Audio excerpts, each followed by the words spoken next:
This invasion is happening now, in 2023, in Canada. The objective is to prevent an Indigenous people, the Wet'suwet'en, from interfering with the construction of the Coastal GasLink pipeline that is being forced through their land, the Yintah, against their will.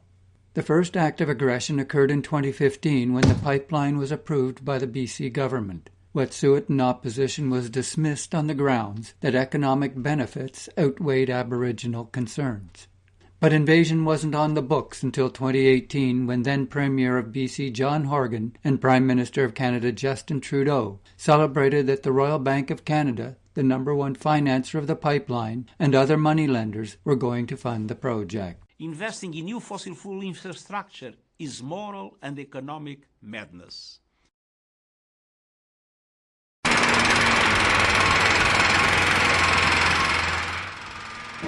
The Coastal GasLink pipeline will carry fracked gas from the Montney Formation on the east side of BC to the west coast. Burning this mostly methane gas will do as much climate damage as 850,000 more cars. Fracking itself releases significant amounts of methane. It requires and contaminates vast amounts of fresh water. Cleanup of wells will cost billions, and recent fracking-caused earthquakes are amongst the largest ever recorded in Alberta. Needless to say, fracking activity will increase exponentially when the CGL pipeline is finished. The Site C dam was built to power the fracking industry. The dam is submerging the traditional territory of the West Mobility First Nation and is built on layers of unstable shale. It remains to be seen if the very expensive shale fix will endure, and Site C is particularly susceptible to earthquakes. On the coast, every year about 350 gigantic tankers will have to navigate up and down the long, narrow inlet to Kitimat. Just one spill will be an environmental catastrophe. All processing of the fracked gas will now be powered by fracked gas, not hydroelectricity as originally promised. Then there is CGL itself. In just 3 years, it has been fined almost $500,000 for environmental violations and has a host of warnings and orders. Pipeline cost has more than doubled, undermining CGL's pre-construction claim that the alternate route proposed by and acceptable to the Wet'suwet'en was unfeasible.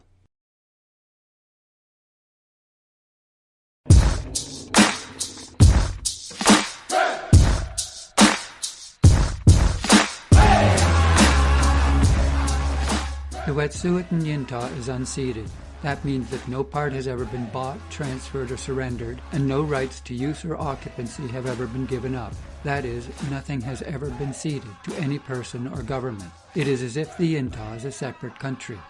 In fact, all of Atlantic Canada, 95% of British Columbia, and a large swath of Quebec and Ontario, including the land that Ottawa sits on, are all unceded. Nevertheless, Canadian governments have done whatever they wanted on all these lands, wherever, whenever, and to whomever they wanted. This is called colonialism, a mindset that remains very prevalent in Canada today.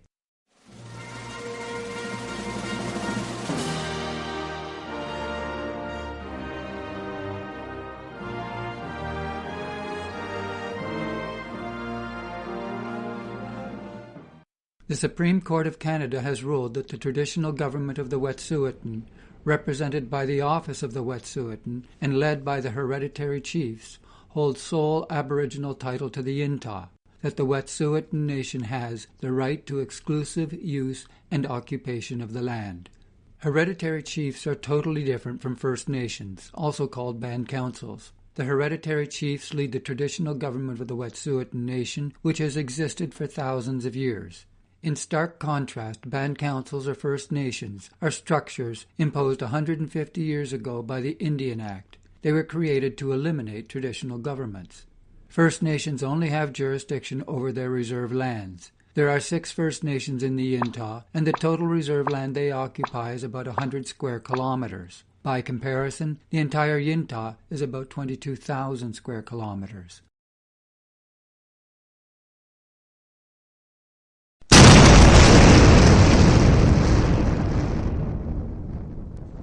The CGL pipeline cuts through the heart of the Yintah. Over 1/4 of the 670-kilometer pipeline crosses it. That blast was part of CGL's construction along Selkayakwa, or Lamprey Creek. It was illegally close to residences, but police ignored homeowner concerns. Construction requires blasting, clear-cutting, bank restructuring, and digging a trench completely across it.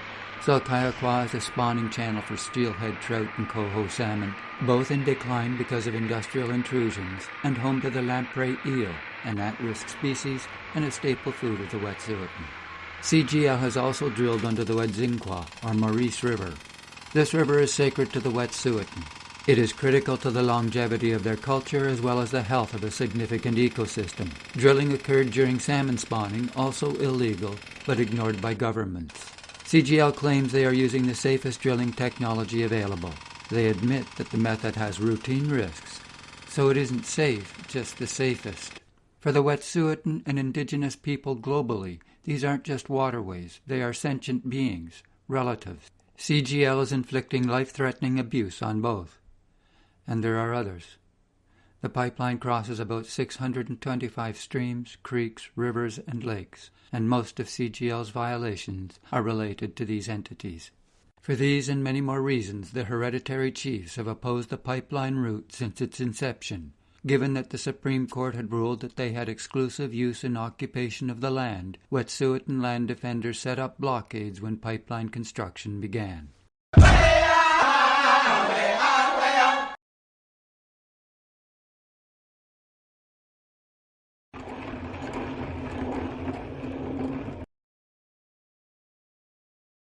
With land defender barriers in place, CGL went to court to get an injunction. In hand, CGL had the 2015 approval from the BC Environmental Assessment Office, the BC Oil and Gas Commission permits, and agreements from 20 First Nations. Injunctions are issued by the BC Supreme Court, which has an historical thread of Indigenous racism.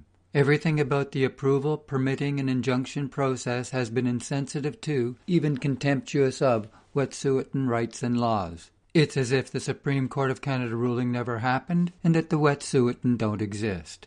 Predictably, injunctions have been repeatedly granted since 2019, and the RCMP was immediately deployed to enforce them.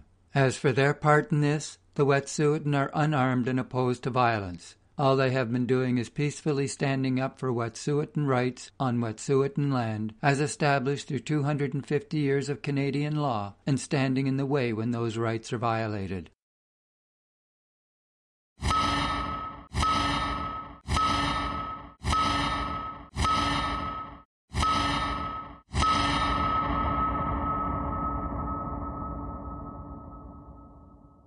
The invasion unit is CURG, a special branch of the RCMP created in 2017 to neutralize environmental protesters and land defenders. CURG has a thoroughly documented record of racism, misogyny, and contempt for civil liberties, yet they have been deployed to the Yintah without oversight or accountability. Beginning in early 2022, CURG significantly ramped up its actions with continuous surveillance, harassment, intimidation, and trespass, anywhere and everywhere, at all times of day and night. Private property on my name. You can phone these people. It's private property. You guys have no rights to be here whatsoever. It's not your property. It is so. It's right here. It's Crown land, miss. Who the hell told you it's Crown land? Where the hell did you get that idea from? This is Cassia territory, my house. How would you guys feel if I did that to you guys and went up to your homes? Walk into your yards and just start knocking everything down. You're not allowed here. You need a warrant. Move. This is my house.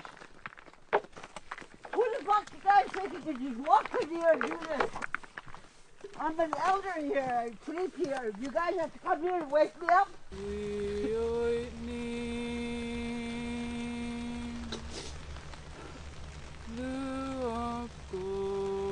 CGL, backed by CURG, has been making it impossible for the Wet'suwet'en to live on their own land. CURG itself has been making it impossible for them to even live in their own homes. The BC government shirks responsibility for CURG with clever one-liners like, "Governments do not direct the courts, nor do we direct the RCMP," or "It is not the government of the day that directs police to do their work." This is... Kyrgyz is on the Yintah only because the pipeline was approved and permitted. Both the approver and permitter come under government ministries. The BC government, through its own agencies, built the road for the invasion. And though courts apply the law and police enforce the law, it is elected representatives who make the law. At the end of the day, BC can turn to the federal government because the RCMP are under the direction of the Federal Minister of Public Safety. So the truth is the government does direct the RCMP. That's the law. A cautionary note. When they realize that the one-liners and other obfuscations have failed, these clever people just change the subject, and their favorite go-to seems to be the 2020 Memorandum of Understanding. MOU details are way too much for now, but the unpaltered facts are clear. For governments, the MOU was a public relations coup. For the Wet'suwet'en, it was a betrayal.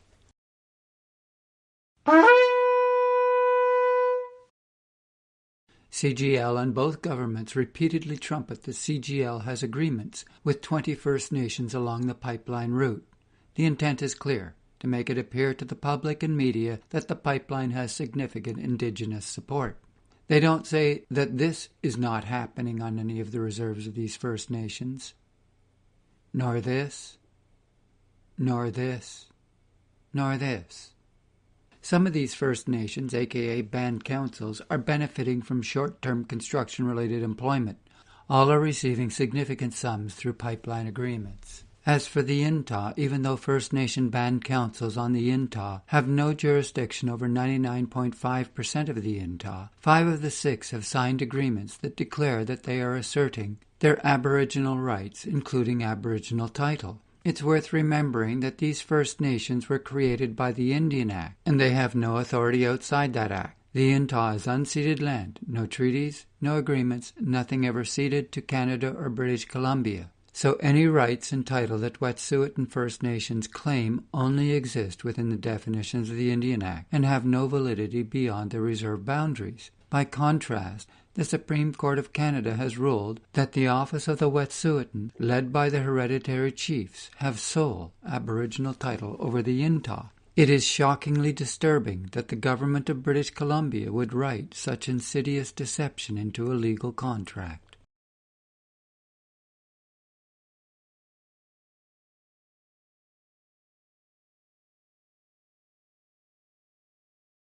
The governments of Canada and British Columbia have escalated their use of force, surveillance, and criminalization of land defenders to intimidate, remove, and forcibly evict the Wet'suwet'en from their traditional lands.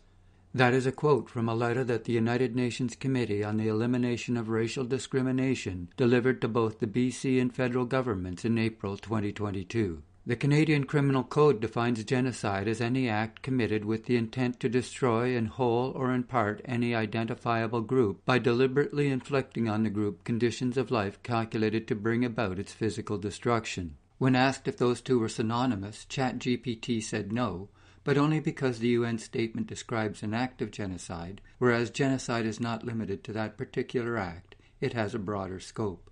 The bottom line is that UN-CERD has asserted that an act of genocide has been committed on the Yintah and governments are responsible.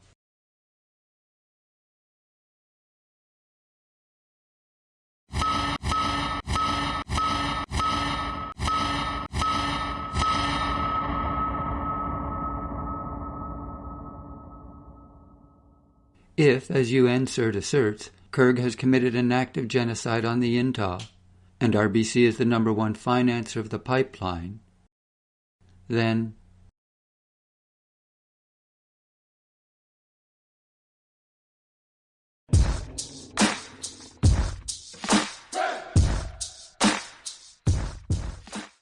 today, fossil fuel producers and their enablers are still racing to expand production, knowing full well that this business model is inconsistent with human survival.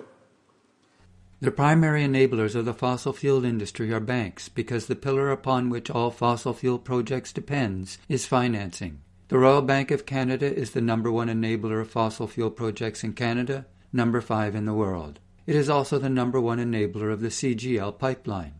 The fastest way to disable fossil fuel projects is to stop financing them. urging RBC to defund the pipeline is the primary focus of those working to free the Yintah, because if you take away RBC financing from CGL, then pipeline construction ceases almost immediately and the invasion ends. For things you can do to help free the Yintah from tiny to tremendous, or to understand more, check out the links below the video. Thanks for watching.